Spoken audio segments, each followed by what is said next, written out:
මෑතකදී ඉන්දුනේසියාවේදී අත්අඩංගුවටගෙන මෙරට රැගෙනවිත් අපරාධ පරීක්ෂණ දෙපාර්තමේන්තුව භාරයේ රඳවාගෙන සිටින ප්‍රබල මත්ද්‍රව්‍ය ජාවාරම්කරුවෙකු වන පත්මසිරි පෙරේරා හෙවත් කෙහිල්බද්දර පද්මේ නැමැත්තා ලබන 3 වැනිදා දක්වා රිමාන්ඩ් භාරයේ තබන ලෙස කොළඹ මහදේශරාත් අධ්‍යකරණයේ නියම කර තිබේ.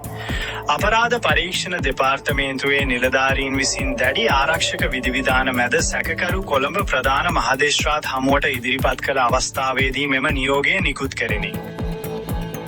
ජාත්‍යන්තර පොලිසිය විසින් නිකුත් කළ රතු නිවේදනයකට අනුව ඉන්දුනේසියාවෙන් පිටුහල් කරන ලද සැකකරු 2025 සැප්තැම්බර් මාස 2 වැනි දින කටුනායක ගුවන්තොටුපොළේදී අපරාධ පරීක්ෂණ දෙපාර්තමේන්තුව විසින් අත්අඩංගුවටගෙන රඳවා ගැනීම නියෝග මත විමර්ශන සිදු කළේය.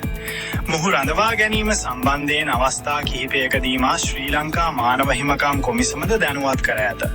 සැකකරු 2021 මැයි මාස 21 වැනි දින සිට නීත්‍යානුකූල විදේශ ගමන් බලපත්‍රයකින් ඩුබායි, ජපානය, ඉන්දුනේසියාව, රුසියාව, සිංගප්පූරුව, මැලේසියාව සහ ලාओසය ඇතුළු රටවල් 13කට අවස්ථා 15කදී පමණ ගොස් ඇති බව විමර්ශනවලදී අනාවරණ වී තිබේ. ජංගම දුරකථන දත්ත විශ්ලේෂණයෙන් හෙළි වූ තොරතුරු. සැකකරු භාරයේ තිබී සොයාගත් ජංගම දුරකථන 8ක දත්ත මකා දමා තිබුණද පසුවෙම දත්ත ප්‍රතිඋත්පාදනය කර ගැනීමට විමර්ශන අංශ සමත් වී ඇත. එහිදී පහත දැක්වෙන තොරතුරු අනාවරණ විය. දුරකථන ඇමතුම් 8841ක් පිළිබඳ තොරතුරු. ඡායාරූප 3,26,761ක් සහ වීඩියෝ දර්ශන 5039ක්. දුරකථන පටිගත කිරීම 1101ක්. විවිධ අපරාධ ක්‍රියා සමග සම්බන්ධ පුද්ගලයින්ගේ විදේශ ගමන් බලපත්‍ර 19ක ඡායාරූප සහ බැංකු ගනුදෙනු 17ක් පිළිබඳ විමර්ශන.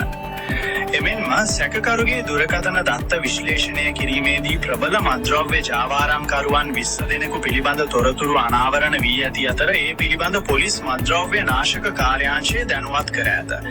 මීට අමතරව බන්ධනාගාර නිලධාරීන් 13 දෙනෙකුගේ දුරකථන අංක හමු වී ඇති අතර ඒ ගැන බන්ධනාගාර කොමසාරිස් ජෙනරාල්වරයාටද දැනුම් දී තිබේ.